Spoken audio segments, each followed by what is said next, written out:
Շնորհակալություն ազգային ժողովի հարգարժան փոխնախագահ, հարգելի գործընկերներ, սիրելի հայրենակիցներ, մենք մեր խոսույթները այս 5 տարվա մեջ այնքան են դարձել շաբլոն, որ կարծես անընդհատ դեժավյու ես ապրում, անընդհատ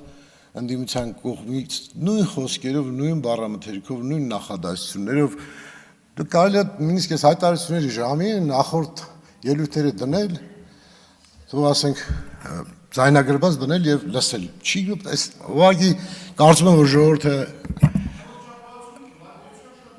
դա չի սպասում ձեզնից եւ տհաճ ամեն անգամ արձագանքել, դա համար չեմ ուզում արձագանքել, որտեղ տհաճ արձագանքել է։ Հիմա ես խոսեմ այն խնդիրների մասին, որ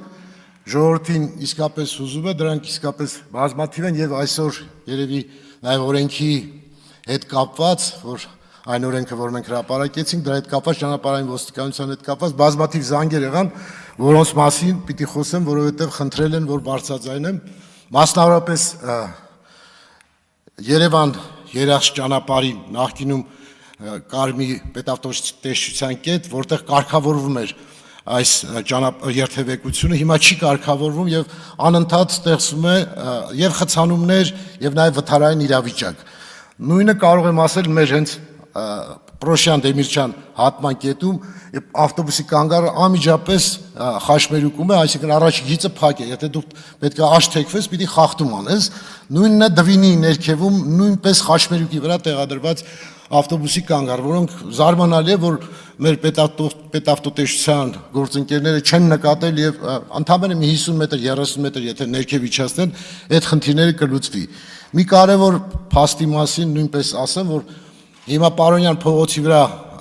ամբողջովին առաջի գիծը ազատել են, կանգառը արգելվում է նշանով, հասկանալի է աջ գիծը բաց պահելու համար, բայց պատկերացրեք, որ աջ գիծն էլ փակ է, այս փակ է համարում այնքան ժամանակ, մինչև լուսացույցը բացում է, կանաչ է տալիս, բայց ամբողջ աշխարհում ընդունված է, որ աջ շրջադարձը, աջ դեպի աջ տեղաշարժը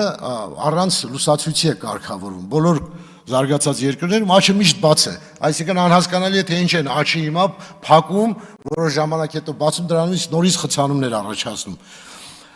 Տրանսպորտային խցանումների շատ